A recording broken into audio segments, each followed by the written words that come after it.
Let's see. Tell us when we're live. I have no idea. I'm not even on the screen. I got it. Says we're live. Hello, Gun Nation. Hello. everybody. Well, we got our who's got volume? I got it. We're Okay. good. Hello, everybody.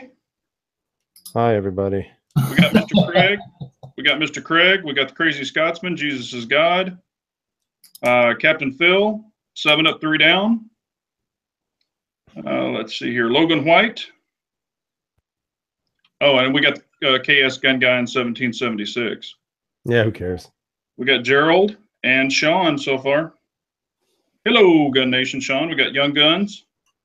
Al Osborne. Coda Boy. We appreciate you guys for coming on. Jesus says, smash the like button. I agree. Smash that like button. Smash away. Robin Jones is telling us all hello. Hello, Robin. Pistol Pete. We're all back today, Pete. 3 Gun. Yep, we're all here. And I apologize about last week. I had work commitments and I was in another state. So did I. So I was here. Yeah, you did a great job, man. We appreciate it. Yeah. Great job. Great job. We got Big Thanks, Daddy G. We got Nick Scott. Yeah, definitely 17 or KS Gun Guy held down the fort, so he did a hell of a job. We appreciate it. What's up, Mateo? Mateo 6, Bald and Curious. Baldy. So we had to get some good harassment tonight. That's right. Ray Cole. I guess we can start now. Ray's on. Ray's on, so let's do it. Yep, he's our starter. So we'll go ahead and get this kicked off. Pistol Pete. I got it. We're right here. Pistol, I think we're all doing it tonight. There's the Pistol Pete. Finger Lakes Prepper. Knuckles is on. All right, well, let's go ahead and get this kicked off. NC Civil War is on also. Of course, we've got our normal panel back. We appreciate KS holding down the fort last week. That was a big, big help. So he did a hell of a job. But what we're going to kick off tonight, oh, Pops Quest is in. He's calling us assholes. We appreciate you, Pops. Hey, thanks, Pops. Yeah. Thanks for the confidence builder.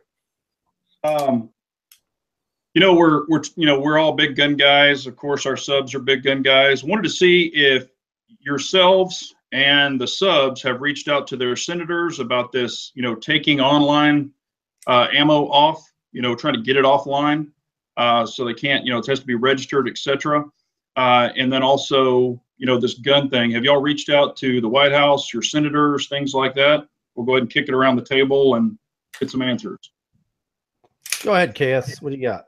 Yes, yes, I have. Actually, Wicked Sensation was a big help. He's been leaving links on pretty much every video that I watch. So I was easily able to go and fill out petitions. We did that not only at the federal level, but also at the state level, and just kind of spreading the word and been talking with people locally around here, certainly at Center Fire and other places, to see what else is going on and what other movements are out there. So there's certainly a lot of activity out there and a lot of feedback. So hopefully we will keep pounding them. I think I heard somewhere, I don't remember where, that phone lines, it was getting to the point where callers were being turned away because the phone lines were just being beat up, which is great. So keep it up. Yeah, I'd read somebody was saying that we should start faxing them. So that drives them even more insane. For me, I'm actually trying to just fight for our local rights here in New York at this point. I was telling the guys before we started up that, a few people that I am friends with, affiliated with, whatever you want to call it, have been visiting our legislature up in Albany and also our local, because, we're having some problems right now getting our handguns in a timely fashion. As many of you know, we have to wait for these stupid little green coupons to go and get our guns in New York. And Ulster County now is it is to the point where it is borderline abuse of power, in my opinion, especially for judges, because, again, if you don't know that how it works, judges are there to judge the law, not to, enforce or to make law. And right now, for me personally, and I don't know how much Baldy is waiting, but, every wait I've had now has been about 4 weeks. anywhere from about 30 to 45 days for a handgun. And we have nothing written in our state laws that state we're supposed to be waiting that long. And yet there's still nothing in the state law that says we don't have to wait that long. So it's kind of one of these plays of power. And, you know, we're trying our best. And we're, you know, unfortunately, our state has been overridden by a bunch of, you know, millennial losers who, you know, cry foul and everything. So that's the unfortunate part of it. Yeah. Well, I have been wearing out emails and wearing out phone lines. Senator John Cornyn has heard from me, and also Senator Ted Cruz. And so I've emailed them, also called their numbers that are on here, called the White House, and I've called so much, I have them on speed dial now, called so much, they're just hanging up on me now. So I think we're blowing up the phones. You know, they got to listen to us. I mean, you know, and our guys, you know, here in Texas are, you know, they're pretty pro-gun. None of them are saying, you know, they're not going to help. But I just want them to know that they need to stand the ground and fight for us. This is a bunch of crap. And, you know, this online gun sales, or excuse me, online ammo sales, you know, I've been buying a ton of ammo online. 7UP has, you know, other people have. And with this competition shooting stuff. And, you know, that's a joke, too, to say, oh, we're going to start registering it. You can't buy this. You can't buy that. Right. Well, one thing that, and I don't know if you guys have been reading this or not, and this is not in any way, shape, or form conspiracy theories. So, you know, if you guys want to unsub us because of that, don't, because that's not what this is. But I was reading an article the other day, and they were talking about how George Soros is actually buying up gun companies, and he's forcing them to go bankrupt so that there are no guns available, which I thought was kind of interesting, you know, because he just dumped, I think, what was it, like $18 billion into his supposedly charity group. But, you know, again, if you don't know about George Soros, read about it. It's a very, very interesting, in my opinion, evil man. But that's just me. Yeah. Sean's asking a question. How are these emails being worded? You know, what I'm personally doing is I'm getting all these new bills they're trying to introduce and listing those, and then saying, you know, vote no, et cetera. You know, that, I mean, that's what I'm doing. You know, and of course saying, you know, we have the rights to protect ourselves, you know, basically the Second Amendment, you know, and to stand behind that. And, you know, I mean, they need to deal with bad people or mentally ill people, not good people with guns. You know, we have the right to defend ourselves against bad people with guns. Yep, I agree. So, yeah, it seems like George Soros has his hands in everything. That he's a piece of work. Yeah, he is. All right, so we'll take care of that. Now I wanted to get into your winter EDC. Are you going to be changing to larger guns, more mags, double guns? What are you guys going to be doing? Kish, you want to go first, or? Sure. So as you guys know, I typically carry a PPSM2, but I'm switching over to 3 different guns. I'm going to be kind of switching around this winter. A Glock 19, of course, Smith & Wesson M&P 2.0 compact, and thanks to Harry's Holsters, and then the CZ-P10C. And I'm going to do inside the waistband for 2 of them, but the Glock I'm going to do outside the waistband. And I'm kind of curious and excited about this. Now I'll have like a sweatshirt or vest on, something like that, as a cover garment, because I won't do open carry, but I've never really done outside the waistband, and I'm looking forward to it for a couple of reasons. I think it's going to be comfortable, and that's very desirable. And I just want to kind of see how it functions versus inside the waistband, because the gun's going to ride higher. It's going to ride higher up on me a little bit by a couple of inches. So to practice, you know, getting that cover garment, whatever it is, off the gun and being able to pull and all that kind of stuff, it'll be an educational experience. So yes, I'm definitely changing things up, not because it's wintertime and I have to, but I'm just, you have more clothes on, so you have more options. Yeah. I've decided this winter that I'm just going to go full born and carry my SKS, and I'm just going to wear a long jacket with it, and I think that'll work. But in all seriousness, you know, I've never shied away from carrying any pistol. I don't care how big or small it is. I will tell you that I move away from single stacks completely. And, you know, now I'm going into more compacts. You know, I have a few guns that are going to be coming in that are full size. So I'll be carrying those. I just need to round up some holsters for it. Harry's Holsters making me one for the M&P 2.0. 4¼ inch, so the full size or not so much full size. So I'll be using that for that gun. And you know, I got a couple other things coming. Can't really say just yet. I don't want to ruin the surprise, but you know, I got to get some holsters for them as well. So I mean, I'll carry anything and everything in the wintertime, and even in the summertime. I don't really care. You know, I wear clothes that can conceal, and I'm comfortable carrying anything at this point. Yeah, what I think you need to do is get you a leg rig for that SKS. Like you can throw it on a leg rig. But yeah, I mean, I carry anything and everything. You know, I mean, full size, compacts, subcompacts, you know, all that stuff, single stacks. But what I'm probably going to be doing more of during the winter is go with the jacket. I'll be carrying a full size or a compact on the right hip, outside waistband with the jacket over it, and probably the shield in a left. I have a left-hand holster for the shield, carrying it on the left for a backup, just to roll with that for a while.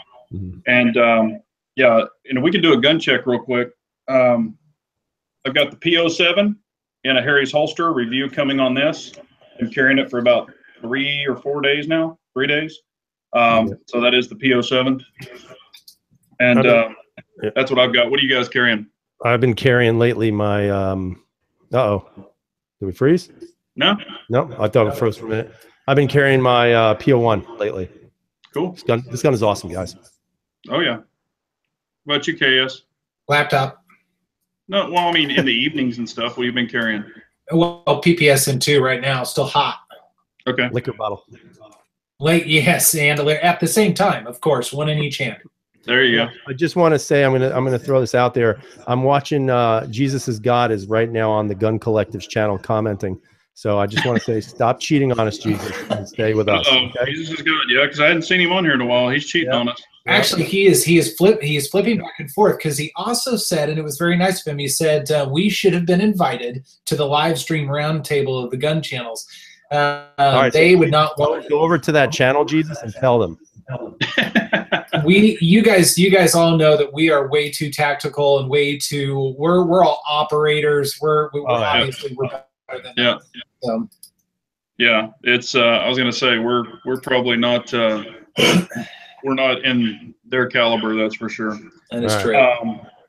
And then also, you know, with EDC and stuff, with people changing, you know, one thing that I've always, you know, considered is, you know, when it's really, really cold, you're going to be wearing gloves.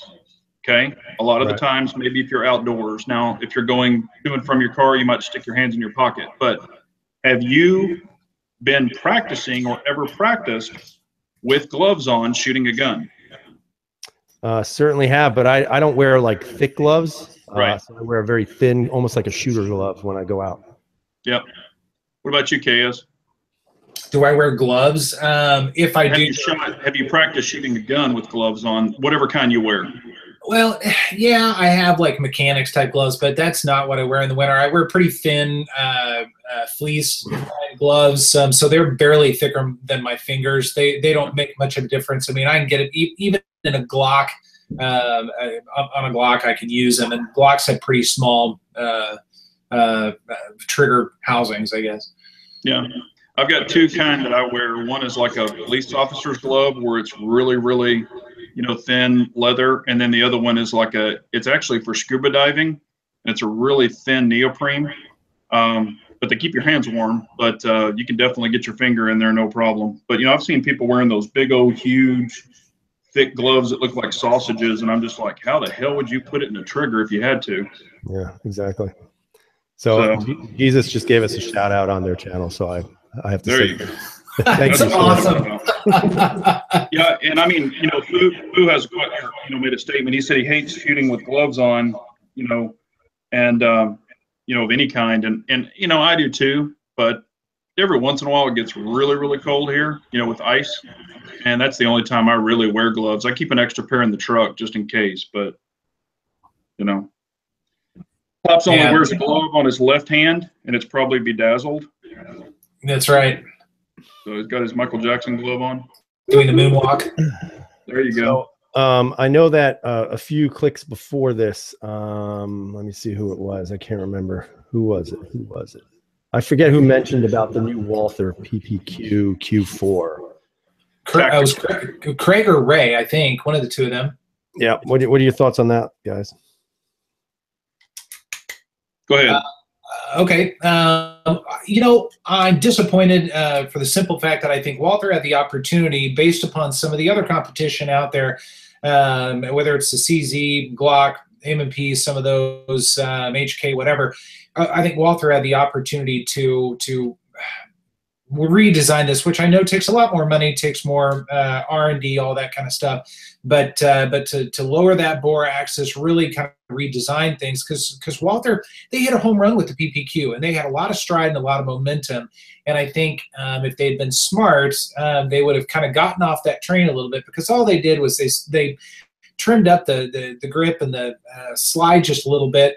Cut out something for an RMR and put a threaded barrel on it, and that's fine. There's nothing wrong with that. I mean, it looks kind of cool, but I would have liked to have seen a redesigned gun, something that's a little bit more pleasurable in my hand to shoot. Some people swear by them. I just don't. I think they're an okay gun. They're not a great gun. Yeah, to me, all it is just a Navy with an RMR cut on it. I mean, I don't personally understand what the hell they were thinking, and you guys know that I've been pushing those PPQs for a long time, and I love them. I think they're great handguns. I think there need to be improvements. Maybe they didn't see it that way, which is fine. You know, they're the people who make the guns. But I agree with KS. You know, I think if they would have made it where just a simple or a smaller redesign, where you drop the barrel height or the slide height a little bit, maybe cut down the frame so it's a little bit thinner in the back, so it doesn't necessarily take up too much of the, you know, your hand, the webbing of your hand. Just small little redesigns. I think that gun would have been rocking, man. Because really, you know, I don't understand what they're trying to compete with, because, you know, we were talking about this last night. Like, for me personally, I'm not carrying a red dot when I carry a handgun. I don't. You know, I mean, if you're a competitive shooter, that would be great, but you're not going to be probably using a 4-inch barrel anyway. You know, so I don't really understand what they were doing. I think they looked at Glock's success with their MOS, maybe SIG with their, you know, whatever the hell they have, that Romeo sight. And maybe they thought this would be a way for them to keep up with them. But I'm getting real tired of companies trying to keep up with each other. I want somebody to pass somebody and do something that's completely, you know, out of the realm of normal and do something different. And unfortunately, that wasn't the case. But if you think about it, Walther's never really been in the tactical arena, you know, other than their Q5 match, you know, but that's more competition. So they really didn't offer a pistol with an RMR cutout, and that is becoming more popular. Yeah, so they wanted to keep. Go ahead. They wanted to keep up with the VP9 tactical, and, you know, like you said, the Glock MOS and the SIG P320 right. Romeo. The thing I still don't get is that when you look at that gun, the PPQ, and you put that cut on the slide of it, I mean, you could have taken the regular 5-inch that they just did. Hello? Uh-oh. Oh, okay. Done it that way. Did you guys catch the end of that? No, you froze a little bit. Yeah, my signal must suck tonight for some strange reason. But what I was saying was, you know, they just came out with a new 5-inch, so it doesn't have the cuts in it anymore. So now it's just a solid barrel. So why not just do it for that? Because that's really a police gun. That's really a quote-unquote tactical gun, because Walther put that PPQ out specifically for the police and the military.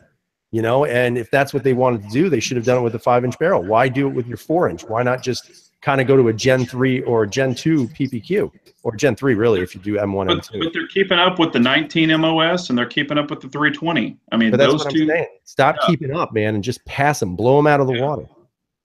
No, I agree. But you know, it is what it is. Maybe they'll come out with something, you know, right behind it. Who knows? Yeah. I mean, we'll just have to wait and see. Let's see here. Did 7-Up and I, you know, one thing that I was kind of looking at is the 2011s, like the STIs and stuff like that. So we were at a competition, I guess, a couple of weeks ago, and we got to, after the match, there's a guy there named Mitch, so I appreciate it, Mitch. Really nice guy, and he shoots a lot of STIs.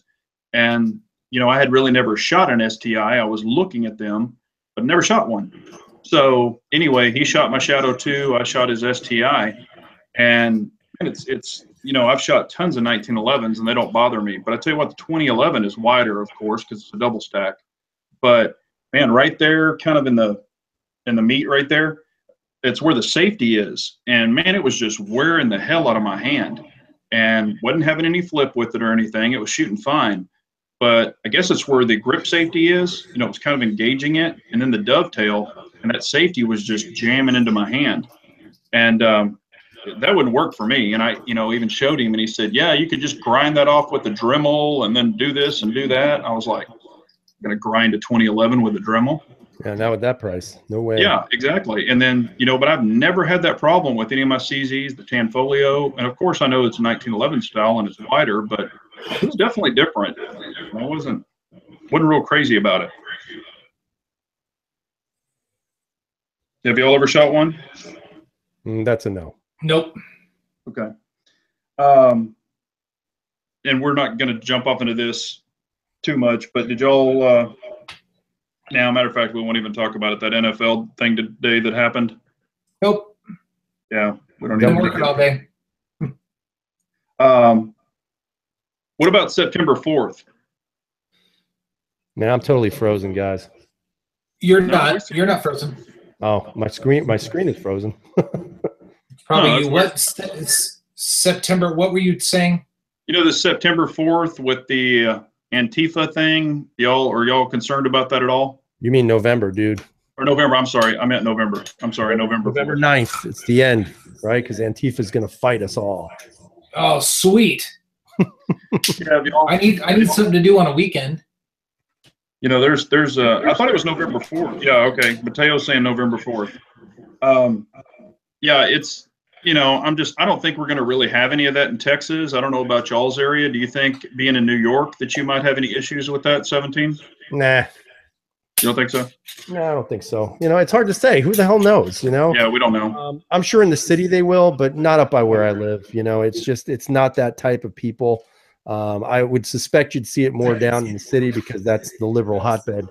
But I don't even care about that. You know what? They're so freaking pathetic. And I can't waste my time even worrying about that. I figure I'm carrying a gun. If need be, I have an ability to protect myself, so I'm not worried about it. Yeah, and Keenan is making a comment. He says November 4th, they are on alert. Philly is a target, so they've already been told there. Yeah, I mean, it's mostly all the cities of liberals. So Philly, Chicago, Detroit, New York. Yeah. Who knows where else? Yeah, you just never know. I just know if anybody stands in front of me, we're going to have some permanent speed bumps. Yeah, we have signs around both of our states, Kansas and Missouri, that say no Antifa allowed. So we're good. Yeah. I don't even think they know what Antifa is. Yeah, like I said, I think it's only going to be city issues. I don't think we're going to have anything. Mm-hmm. We can't spell it. Now, are there any guns other than this new Walther? Are there any guns that y'all are really excited about or want to get your hands on? I know the Hudson and some of the other ones, but is there anything that y'all are really just wanting to grab? I have the full size M&P coming in. I'm kind of pissed that I got it because I didn't know they were coming out with that compact when they did. So now I have the full size. I wish I would have been able to get that compact, but I'm going to shoot the full size. I'm going to see if I like it. If I like it, I'm just going to stick with it. If not, then maybe I would trade it towards the compact because I paid next to nothing for that gun. So for me, I think I'd actually come out ahead on that. So, but really, that's it. The I know KS has it, but I put my mitts on the the compact M&P, and then I put my mitts on a 2.0. And me personally, I would probably prefer the 2.0. I mean, excuse me, the full size. Mm-hmm. But it's just, you're talking minute difference. Yeah, I mean, it doesn't seem that the full size doesn't seem that big at all, so I'm not too worried about it. So whatever. I'm happy I got one. Yeah. Ray is asking, he said he missed a few weeks. What's up? What's with Harry's holster, a new favorite? No, it's Ray. They sent one in. No, they sent one in. I'm just doing some testing on it. P07 and got all kinds of tricked out adjustments on it. I mean, you can make it like you want it. So I'm just testing it to see, what I think about it. And I've got a review coming on it. So, hey, I want to backtrack a minute and answer the question about the new guns. Excited to come out. The Shield 2.09 millimeter. I'm very excited about. I've always liked the Shield. Thought it was a good gun. I would probably put it second to the PPS M2. I think both are very shootable guns. They're comfortable in my hand. I mean, I've carried both. I've enjoyed both. I would say the Glock 43 is probably number 3 on that list. And so I'm excited to see that the improvements on that, because they, you know, aside from the grip, it is supposed to be an improved trigger. I would assume it's probably like the Performance Center trigger or something close to that, which is perfectly fine with me. But like you said, the Hudson, now they've started shipping. That is confirmed. So I'm excited about that. I'm hoping we get it here pretty quick. Apparently, Centerfire's been on the list since SHOT Show, so I'm hoping they get a first round draft on that. That'd be cool. And then the Strike B. You guys have talked me into the Strike B. I'm excited to see it because I know nothing about it, and just watching a lot of videos and reading about it, it looks like a bizarre, funky gun that might turn out to be really cool. So I'm excited about that. Yeah, I'm kind of excited to see that come in. I know they're supposed to be shipping, I believe, to the FFLs by the beginning of November. So by the time I get mine, obviously you'll probably have 2 of them, KS. But you know, I'm hoping I get it before you, so that maybe I could actually put a video out before you do. I'm gonna have one on each hip. Probably. Yeah. No, I mean, I think, you know, hell, the Strike One's awesome. You know, I know Bald and Curious has one. I mean, I've played with them in the stores. I could have bought a used one, but man, they were asking a fortune for it. I sent these guys pictures of it, and I wouldn't pay what they were asking for it used. But you know, I think it's going to be a phenomenal gun. You know, I just want to see how you guys like it, and then, you know, maybe get one in the hand before I commit. But I'm not opposed to buying one at all. If it's the hype that I'm hearing it's going to be, I think it's going to be awesome. Yeah, we've heard a lot of hype before about other guns. So I'll tell you what, let me be the sacrificial lamb first, and then I'll let you know if it's worth it or not. Yeah. Oh, and speaking of that, I'm seeing more and more of those Maxims, you know, that I checked out at that gun store. I'm starting to see them at all these gun stores, and I'm asking them, hey, have y'all sold any?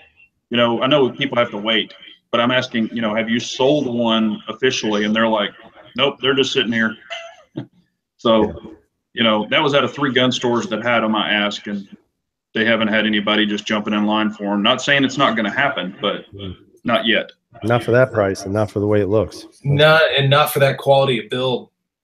Yeah. So I haven't done any video on the update on this P10. So do you guys mind if I just talk a little bit about it? And, sure. So, you know, as some people might be aware, I had the P10 around 1,100 rounds. It started to fail left and right. I started out of like every, you know, 10 to 12 rounds, I was getting 2 failures, stovepipes, failure to ejects, that kind of stuff. So I wound up sending it back to CZ, and it took them about, I think it was about 5 weeks. But I will tell you guys, you know, comparatively speaking to my experience with the Canic versus this, every week they sent you out an email with the status of what's going on with the gun, which I thought was kind of cool. And most of the time the emails were just the status of your handgun has not changed, which is fine. You know, at least they're keeping you up to date. And then on the 5th week, they finally sent the email saying that it is shipped and you'll get it tomorrow, because they do it overnight, which is pretty awesome. And so basically, let me see if I have it. What they said was wrong with the gun was that they had to replace the rear insert for broken ejector, and then function tested and the test fired good. So I guess there was an ejector that was broken. That's what they put on here. So other than that, I haven't shot. I'm going to shoot it this weekend and see if it works. You know, I'm hopeful that it will. You know, but it just seems like they've refined a couple of things with the gun too. I've noticed even with the slide release that a lot of people saying was just a slide lock. It's much different. It's much easier now. I mean, it's almost effortless to drop the slide, which is kind of interesting. Even with the mag release now, it just pops it out like a regular CZ would in any other of their guns. So, I mean, they may have done some other things to it without mentioning it, but I can tell you guys that the gun seems like it's actually in better condition than when I gave it to them. But again, I have to shoot it, and then we'll see how it acts. But I'm kind of glad, you know, because I do like the P10 quite a bit. It's a great gun. Great gun. And, you know, like we were talking about, maybe when they got it, they just went through everything. If there's any updates, you know, since it was a brand new release, if there were any updates, maybe they just went ahead and did them while it was in, which is great. You know, I'll be excited to hear, you know, how it shoots, and, you know, if you're having any issue with it afterwards. Yeah, I hope I don't, because if I do, it's just, I'm going to have to sell it, because or do something with it, because I won't keep it if it keeps running into a problem. But you know, hopefully it's fixed and I won't have any issues. Yeah, Balding Curious is saying the only thing wrong with that P10C is the current owner. Don't be jealous because you haven't gotten one yet. He said he'll take it off your hands like you've done all your other guns. No, that's only that. It's only that piece of crap Canic that you're still shooting. You've made 5 videos on trying to figure out why it's so loose. It's because it's shit. That's why. 17. You can send that P10 to me. I'll take it off your hands and I'll drive it over to CZ. It'd be fine. Negative. Yeah. Negative. We'll get it off. So I'll go ahead and take it. Yeah, Gerald is saying you have the P10 Gen 2 now. Yeah. Yeah. Well, I'll tell you, man, they definitely did something with the slide release because it was not even that easy after 1,100 rounds. And I mean, right now it's friggin' effortless. I mean, it's absolutely. You know, there could have been like a polishing contact point while they had it pulled apart. They knew, you know, since it's been out and they've had some issues or had people, you know, saying something about it, they could have just done it all up for you, which was awesome. Yep. Bulge saying that the strap still runs good. Yep. I was just going to read that. You know, as far as guns that, you know, I would like to have the Strike B, and then, you know, I mean, I do want a P10C, but what I want to, you know, I definitely want the FDE, and then I wish there was, you know, where they had 1 or 2 of them where I could test the triggers, you know, to compare them. Some of them that I picked up when they got them in, they didn't feel real good. Now, of course, I know shooting it could be completely different, but I just didn't jump on them. You know, and the price, they were trying to gouge a little bit, so I just wait. You know, I'm still waiting. But not saying I'm not going to get one, but I'm not in a hurry to get one. Yeah, I'm kind of hoping that Smith & Wesson will come out with an FDE compact. It'll probably be a while. They usually run the black ones for a while, and then the FDEs follow. I was surprised how quickly the FDE full size came out. Now it's got a thumb safety, but you can always remove that. But they don't have any plates that go in there yet. For the they put it out on day 1. Yeah, right. I mean, you know, I can't believe they didn't offer it with a thumb safety or non-thumb safety. Yeah, I found that curious. That seems silly, you know.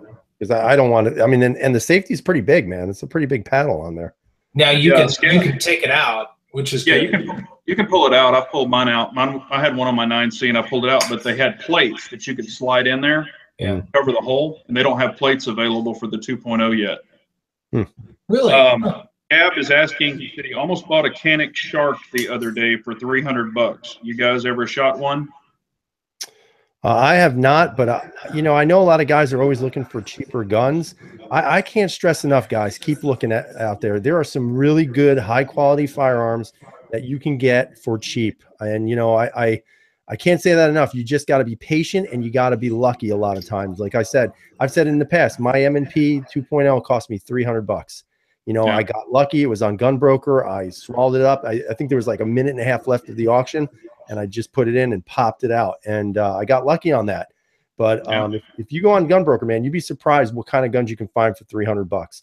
You know, but I know it's kind of digressing from the question. But no, I've never shot the Shark because I'm always looking for, you know, maybe a little higher quality handgun that I can still get for a reasonable price. What about you, KS?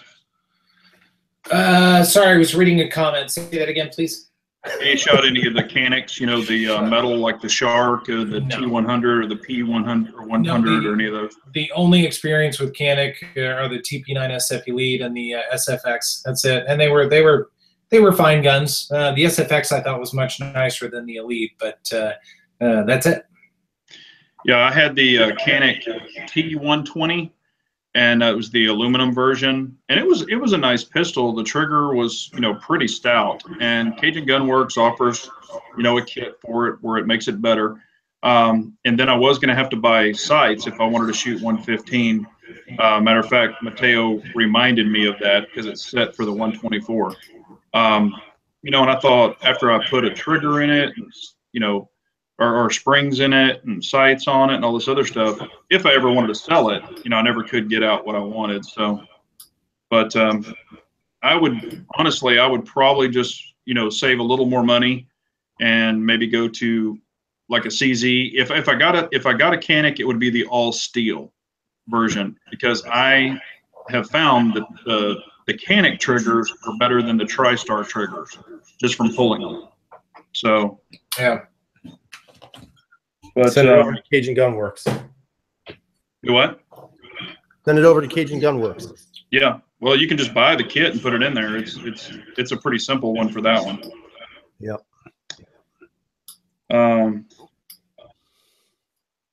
Let's see here. Any questions we've missed? Yeah. Mateo's saying you can pick up a C100 or a S120 for under $400. So we got Nolan and SoCal in the house. Pop saying you have an all steel one and it's called the CZ. Yeah. Well, that's, and I understand some people's price points, but there's just so much that's offered for any CZ, where even Cajun Gunworks offers certain things for Caniks, but you can kind of get the full spectrum with CZ. I know that Coda Boy is gonna do one up too, so he's got some plans on one. I've got a question for everybody. Well, I guess this, admittedly, more for 1776, because Big Johnson, I don't think you've done this yet, but and this is for everybody else out there as well. Has anybody gotten an email from SIG with the actual return label yet? No, I haven't gotten anything. I mean, I mentioned it before. I actually sold my SIG. I got rid of it. Oh, yeah. That's right. I got rid of it, but I still haven't received any email. I was going to say, you still might get the email. I was a commenter on, I think, one of Honest Outlaw's videos, and he commented under mine. I think it's the only reason I got a little alert for it, was saying that he got his email, and he said he registered his within the first hour of it being available to register. Now, you got to take all that with a grain of salt, of course, but hopefully that's evidence that maybe things are coming here pretty soon, because I've still got my SIG and I'd like to send it off. I'm curious to know what this trigger is, because apparently it's a whole new trigger module. It's not just the trigger shoe or a couple of parts. It's a whole new serialized part. Really? So that, I mean, and again, take it with a grain of salt. But I've heard that on several occasions. So I'm excited to see what that is all about. So hopefully it'll be coming along here pretty soon. Yeah, and I've been waiting for you guys to get yours, and then I'm not in any hurry. So. And I just gave up. Well, Rich is saying SIG never replied when he asked them to fix his 250 to stop it from drop firing. That's because it has a hammer, Rich. Yeah, just don't pull the trigger as you're dropping it. Yeah, it was really funny. I went to a gun store late today and was just looking around. And, I know you guys have gun store stories also. And I was just looking around, and I guess there was a gentleman in there, and I won't say his name. He might be watching, but doubt it. He was looking for his first gun. And so they were, talking to him up front, and he got about 5 guns and went and shot them. And just real quick, he was only putting like 5 rounds through each one of them or something. I just wanted, they were going to help him out and do that. But it was just funny with all the different things they were telling him, from the people behind the counter, of what he needed to buy, what he should buy, and stuff. And then his father asked me, I was just standing there looking at guns, and he started asking me my impressions of the guns that they were talking about. So I started giving him some information, and, of course, ultimately it's whichever he liked the best. But, yeah, it was just really funny listening to him. I mean, these guys, it was, and y'all all know it's half the stuff they were saying was kind of a bunch of bullshit. But did you tell him to buy a TS Orange for his first gun? Yeah. No. Actually, the guns, here was his choices. Okay. And y'all can follow me on this because I remember one was a Shield 9mm. The other one was a Ruger 9mm. And I want to say it was the inexpensive one. I can't remember that model number. That would be all of them. Yeah, well, this one was the really lower line one, like the 9E or something, maybe. Yeah. Yes, okay.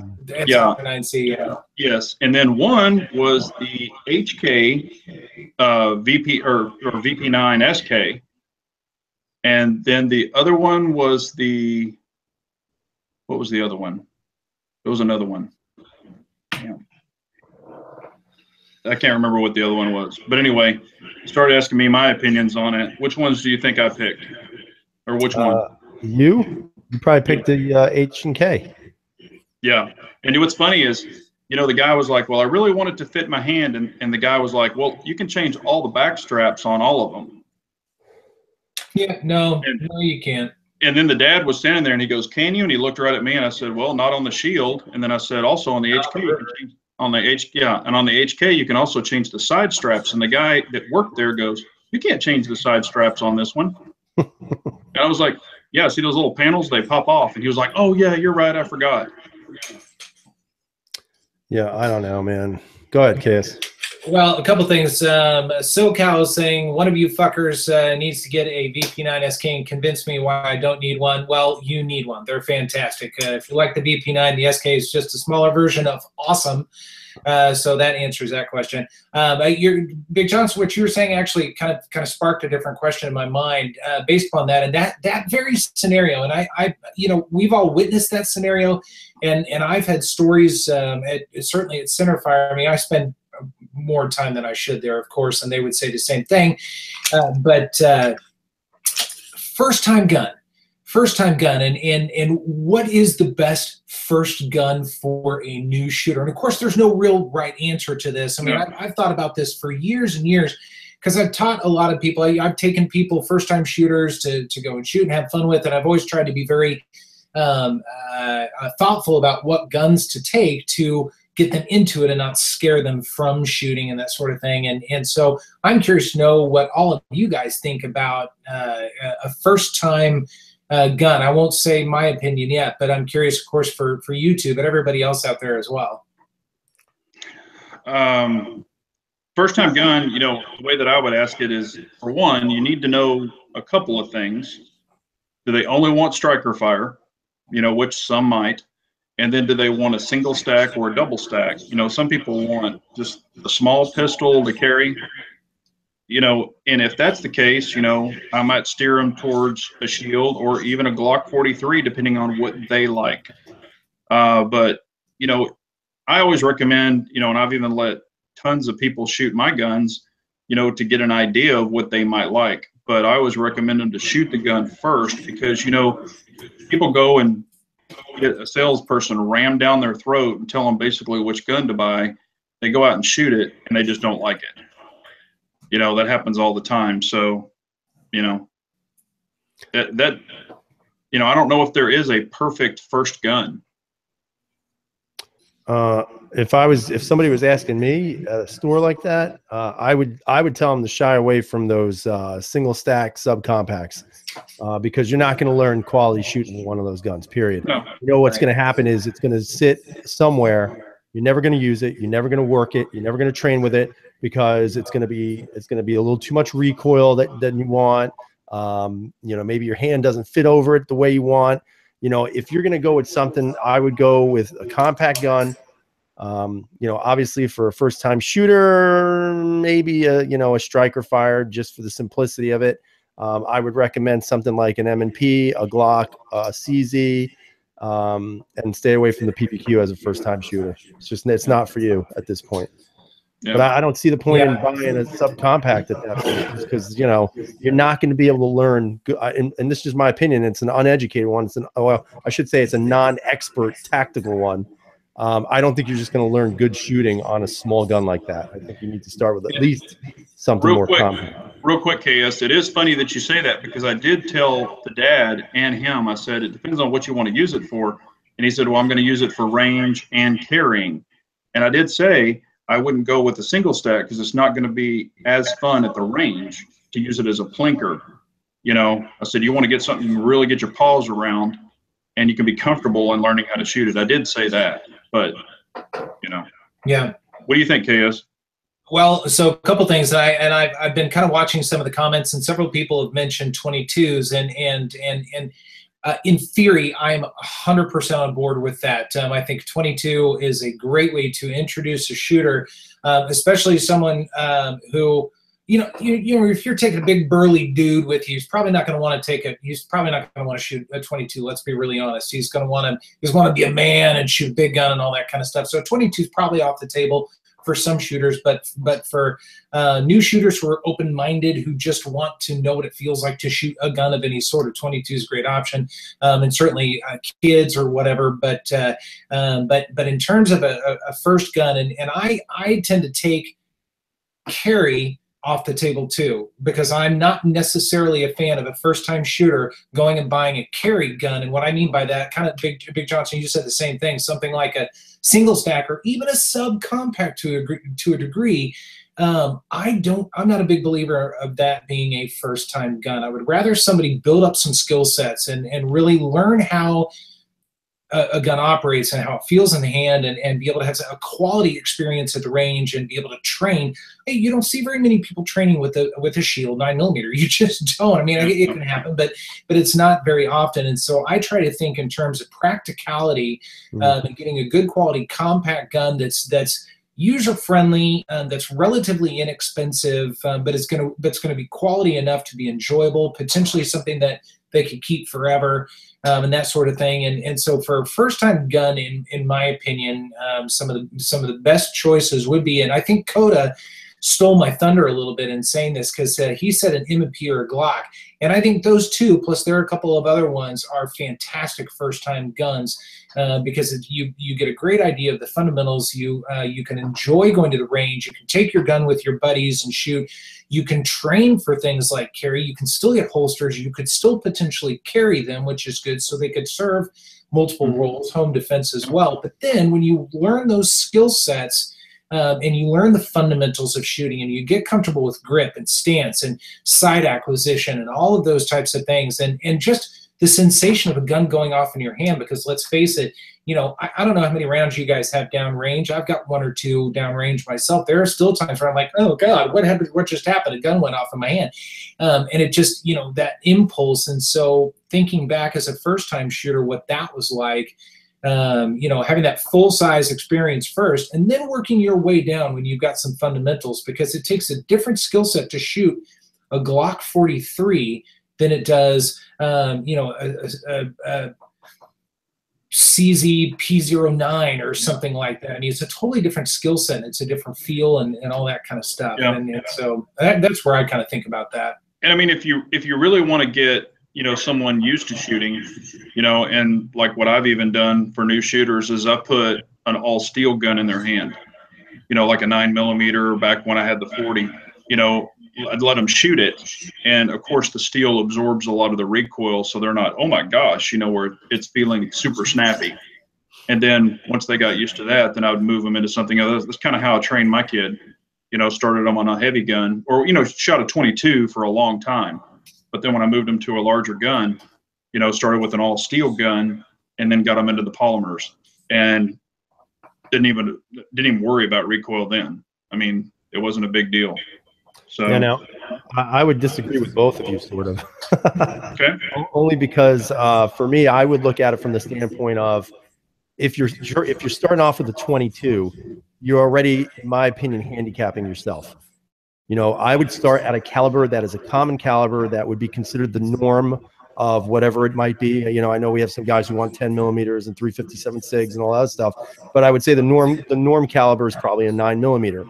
I would pick a gun that is that, and then I would use whatever they felt comfortable in hand. You know, because what's going to happen is, if, let's say you start them with a heavy gun, then they're never going to really be used to recoiling of a gun. If they use a lighter caliber like a 22, then they're never going to get used to a heavier caliber that is going to require different skill sets. So I would rather have them start off with a more advanced skill set and then have them work up to a 40 or a 45. Well, I guess I should have rephrased that. The age was 7 years old. Give her a 45 right away. Yeah. Well, that's how I learned. My grandfather was like, "Here you go. Here's a 45 1911." Watch that gun. Whoa! You know, get a 50 AE right off the bat. Yeah. But no, I mean, I started her on a 22 when she was, gosh, I think she was 7, and then worked her up. But hell, when she was 10 years old, she was shooting a 9mm. So. Yeah, I don't think there's a right answer to it. So no, I think it's just what's your child or what's your younger shooter or even newer shooter can feel comfortable with. Right, right. And I know that most, like Robin says, most new shooters they start on a 22. But yeah, that's not what I started on, but I figured that's what she needed to start on.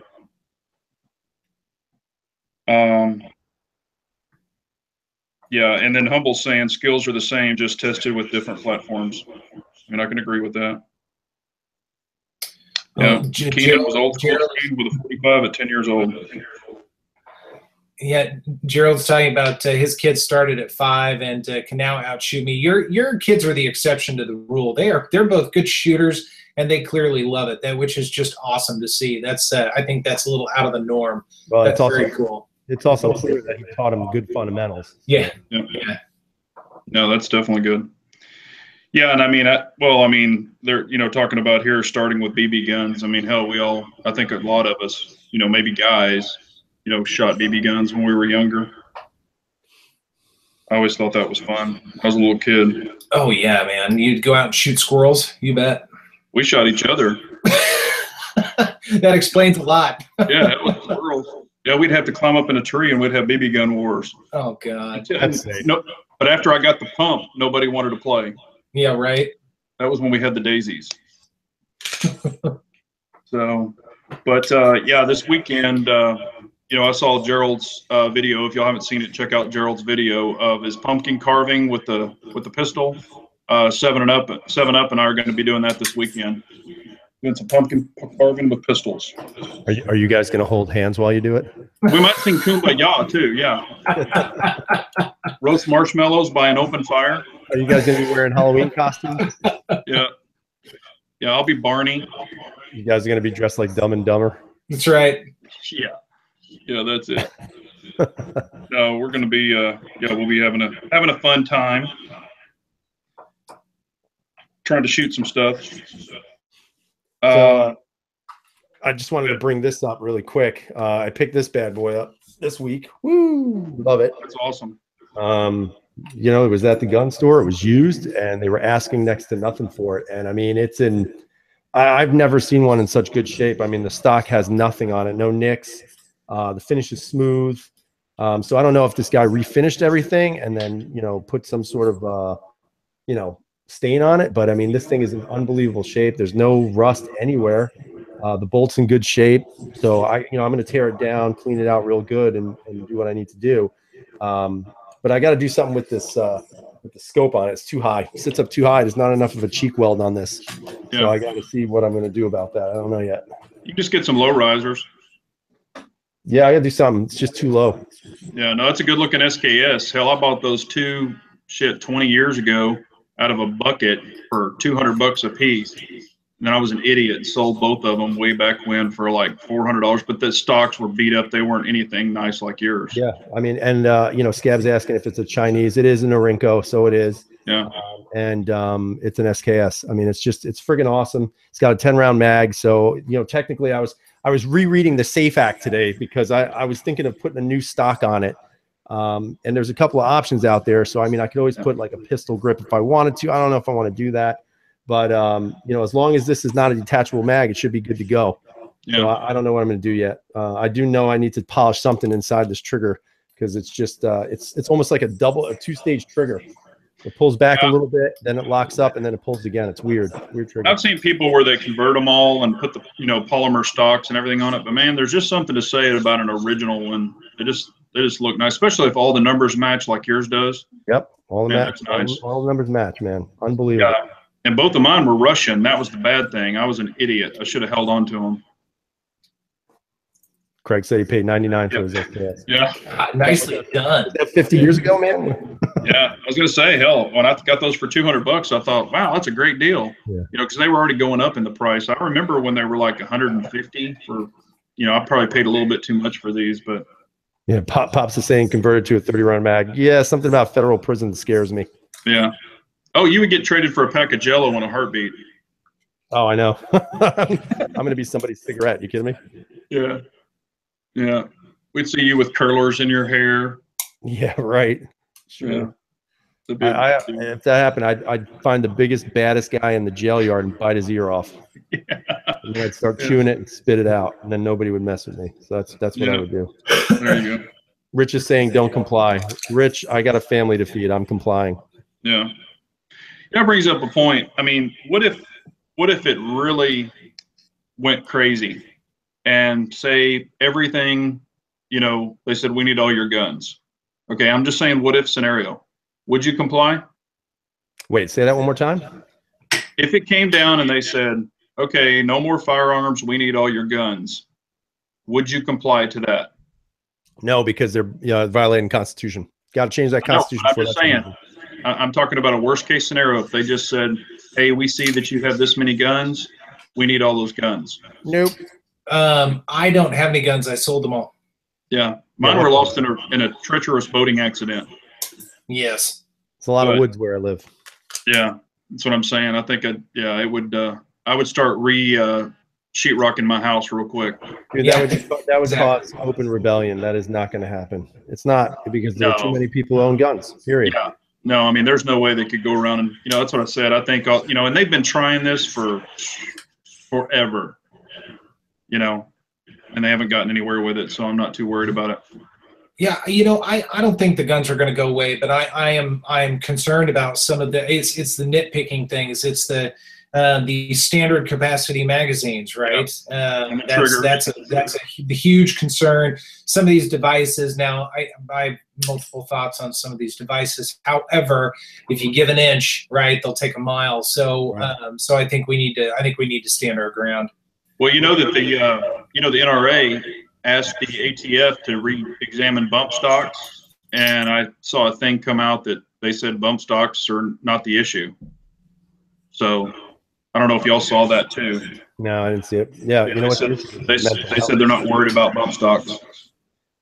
And like I said, I don't care what they say. We need to stay on our senators. You need to harass the hell out of them and the White House. Yep. Let your voices be heard for damn sure.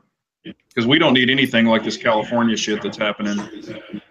Dude, New York isn't any better, man. No, I know. But I'm saying it's you have your waiting period, but it just seems like every other day Jerry Brown's writing something else in, whether it's let everybody come there and they're a sanctuary city or whatever the hell's going on there. Yep. Yeah. Mateo's saying, no, they'll label you as a domestic terrorist and shut off your accounts and turn your water and power off.